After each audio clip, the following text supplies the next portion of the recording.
अस्सलाम वालेकुम। Business lunch के साथ मैं हूं महनूर सैयद और बिज़नेस लंच में आज हम बात कर रहे हैं मुहर्रम उल हराम के हवाले से और मुहर्रम उल हराम में सिक्योरिटी प्लान जो है उसके हवाले से हम बात करेंगे। बात शुरू करूंगी कि बदकिस्मती से जो हालिया महीने हैं और बरसों जो साल गुजरे हैं उसमें हमने देखा कि हमारे जो मुक़द्दस मकामात हैं या इज्तिमाआत हैं उनमें जो है उनको टारगेट बनाया जाता है और क्योंकि सॉफ्ट टारगेट होते हैं इसलिए इनको आसानी से टारगेट मान लेते हैं, जो है वो दहशतगर्द हों चाहे वो तखरीबकार हों। और ये वाकई हम ये कहेंगे कि ये हमारी बदकिस्मती है कि इस किस्म के मकामात को जब बनाते हैं तो जब ये दिन करीब आते हैं तो ये ख़तरात और ख़दशात जो हैं दिल में जन्म लेने लगते हैं और ये हमें घेरे में जब ले लेते हैं तो हम सोचते हैं कि इसके लिए कोई ना कोई इकदाम करें। तो इसी सिलसिले में आज हम बात करें। थोड़ा सा आप लोगों को यहाँ पर मैं करूँगी अपडेट के कल जो है गुज़िश्ता रोज़ वज़ीर दाखिला जो है रहमान मलिक उनकी ज़ेर सदारत एक आला सतह का इजलास हुआ जिसमें सेक्रेटरी दाखिला चौधरी कमर जमान, सूबाई home secretaries, inspector general police, director general rangers Punjab और सिंध, IGFC सरहद और बलूचिस्तान, चीफ कमिश्नर IG और इस्लामाबाद मुताल्लिका जो इंटेलिजेंस एजेंसीज हैं उनके बड़े बड़े नुमाइंदे उसमें शरीक हुए। और उसमें जो फैसला किया गया वो मुहर्रम के दौरान हसास इलाकों में कर्फ्यू नाफिज करने का भी फैसला किया गया है और साथ साथ कहा गया है कि जो कशीदगी वाले इलाके हैं वहाँ पे माहिर जो निशानाबाज हैं वो तैनात किए जाएंगे। मुल्क भर में पुलिस गश्त में इजाफा और हसास इलाकों में यकम मुहर्रम यानी कि आज से लेकर 10 मुहर्रम उल हराम तक फ़िज़ाई निगरानी भी की जाएगी। ये कल का जो इजलास हुआ है जो वज़ीर दाखिला रहमान मलिक ने किया उसमें ये कहा गया है। इसके अलावा पुलिस अफसरान और नौजवानों की छुट्टियाँ जिस तरह हमेशा से मनसूख कर दी जाती हैं इन दिनों में क्योंकि ज़्यादा रेंजर्स की पुलिस की ज़रूरत होती है तो तैनात करने के लिए उनकी छुट्टियाँ मनसूख की जाएंगी। मुहर्रम शहर के जो हसास इलाके हैं मुहर्रम के दौरान उसमें आर्जी हिफाजती चौकियाँ कायम करने का भी फैसला किया गया है। ये सब बातें बताने का मकसद ये है कि मैं आपको अपडेट करना चाह रही हूँ उस खबर से जो कि वज़ीर दाखिला रहमान मलिक ने इजलास किया है उसमें ये तमाम बातें जो हैं उनका फैसला किया गया है। और इस सिलसिले में आज हमने अपने साथ जिन मेहमान को बुलाया है वो हैं अहमद चुनाई हैं, CPLC के चीफ हैं।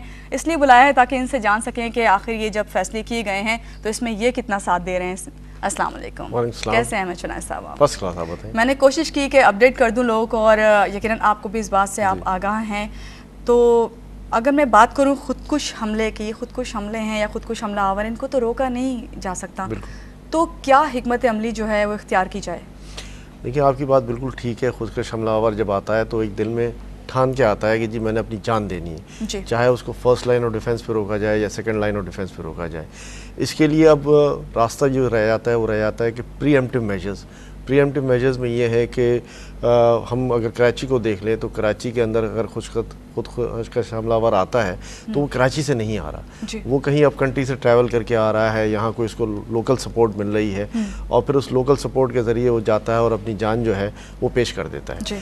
तो ये हमने अब जिस एंगल पे काम कर रहे हैं उसमें प्रिवेंटिव मेजर्स में इंफॉर्मेशन बेस पे काम करना है कि जी लोकल सपोर्ट जहाँ मिलती है उन सपोर्ट्स को हमने ब्लॉक करना है। दूसरा टेक्निकली जो है जब वो वहाँ से यहाँ ट्रैवल करके आता है तो टेक्निकल डिवाइसेस से भी पता लगाया जा सकता है, एजेंसीज हर वक्त जो है उस पर काम कर रही होती हैं। तो ये प्रीएम्प्टिव मेजर्स लेने की ज़रूरत है। फिर जो साइट हैं जो ज़ाहिर है अहम तनसीबात हैं कराची में या कराची में ऐसे इज्तिमात हैं, इस शहर में मुहर्रम उल हराम के दौरान जो है पहली से 10 मुहर्रम तक 1000 से ज़्यादा जायद मजालिस हो रही हैं और 500 से ज़ायद जुलूस निकल रहे हैं। तो इन सारे रास्तों को अच्छी तरह सील करना, उनके वॉक थ्रू गेट्स बनाना, उन पे कड़ी निगरानी करना, जो हाई राइज बिल्डिंग्स हैं वहाँ पर पुलिस ऑफिसर्स और रेंजर्स को तैनात करना, साथ में उनके वॉकी टॉकी सेट्स उनके पास होने चाहिए, बाइनोकुलर्स होने चाहिए उनके पास। तो ये सारी चीज़ें हैं कि जिनका अरेंजमेंट जो है वो हुकूमत को करना चाहिए। और कल जो हमारी मीटिंग हुई थी DG रेंजर्स के पास उसमें चारों जोन्स के DIG शामिल थे, इंटेलिजेंस एजेंसीज़ के नुमाइंदे शामिल थे। तो मिलकर एक लाहेमल बनाया गया है, एक पॉलिसी डिवाइस की गई है, हर DIG ने अपनी प्रेजेंटेशन दी है और मैं समझता हूँ कि ये कमेंडेबल एक्ट है होम डिपार्टमेंट की तरफ से कि होम मिनिस्ट्री ने ये सारे इंतजाम किए हैं जिसका मैंने जिक्र किया है। और हम समझते हैं कि इस साल जो है वो हालात खदरे बेहतर रहेंगे और लॉ एंड ऑर्डर की सिचुएशन जो है वो कंट्रोल में रहेगी। चलिए तो अच्छी बात है, लेकिन यहाँ पे मैं आपसे बात करूँगी चुनाई साहब के देखने में आया तमाम तर दावे होते हैं, वादे होते हैं, तमाम इंतजामात होते हैं, मगर फिर भी ये सब कुछ नाकाम हो जाता है। वजह क्या है इसकी?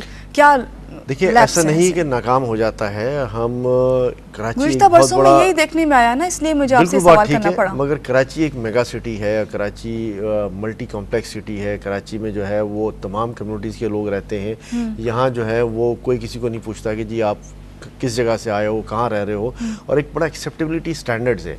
तो ज़ाहिर है क्रिमिनल एलिमेंट्स भी कराची ट्रैवल करता है और कराची में वो अपनी वारदातें करता है। हम हमेशा इस बात को कहते हैं कि जी हमारी 32,000 की पुलिस फोर्स है कराची की, जिसमें 7,000 ऑपरेशनल फोर्स है। तो 7,000 ऑपरेशनल फोर्स 2.5 करोड़ की आबादी वाले शहर को कंट्रोल कर रही है। ये इन इटसेल्फ एक बहुत बड़ा कमेंडेबल एक्ट है कि जी ये काम इतने लिमिटेड वसाइल के बावजूद भी, ह्यूमन रिसोर्स के बावजूद भी कराची पुलिस इसको सरअंजाम दे रही है। तो हमें उनकी हौसला अफजाई करनी चाहिए।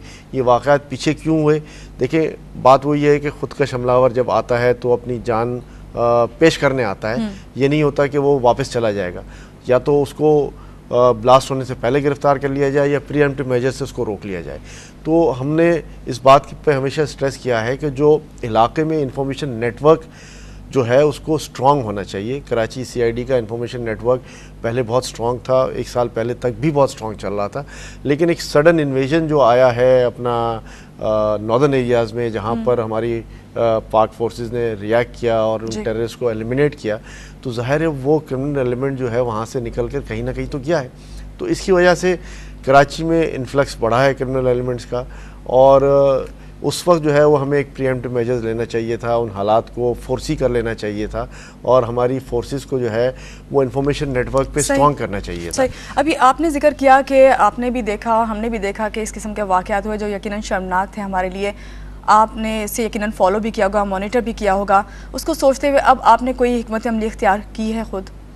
देखिए, हमारा काम यह है कि लॉ इन्फोर्समेंट एजेंसीज़ को सपोर्ट करना। हम लॉ इन्फोर्समेंट एजेंसीज़ को अपने आइडियाज़ के ज़रिए, अपने व्यूज़ के ज़रिए, जो हमारा एक्सपीरियंस है टेक्निकल इन्वेस्टिगेशन का, उसके ज़रिए जो है वो हम सपोर्ट कर रहे हैं। और इस मुहर्रम हराम में भी ख़ास तौर पे जो हमारे इसमें आइडियाज़ थे वो हमने मीटिंग में बैठ के जो है वो शेयर किए हैं, और काफ़ी हद तक उनको अपनाया भी जा रहा है। सही। अच्छा, थोड़ा सा बात करूँगी कराची के हवाले से। जो कराची में जो आजकल कहा जा रहा है कि ऑपरेशन का सिलसिला जारी है, तो क्या इसी सिक्योरिटी प्लान का हिस्सा है वो?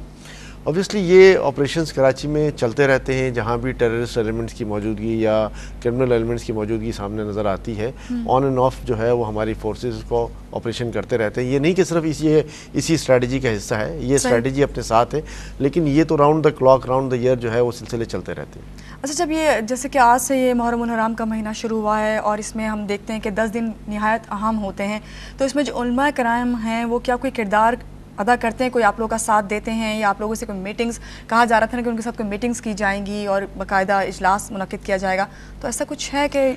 जी बिल्कुल, इजलास तमाम सतह पे मुनक्कद हुए हैं। गवर्नर हाउस में हुए हैं, चीफ मिनिस्टर हाउस में हुए हैं, होम मिनिस्टर साहब ने भी जो है वो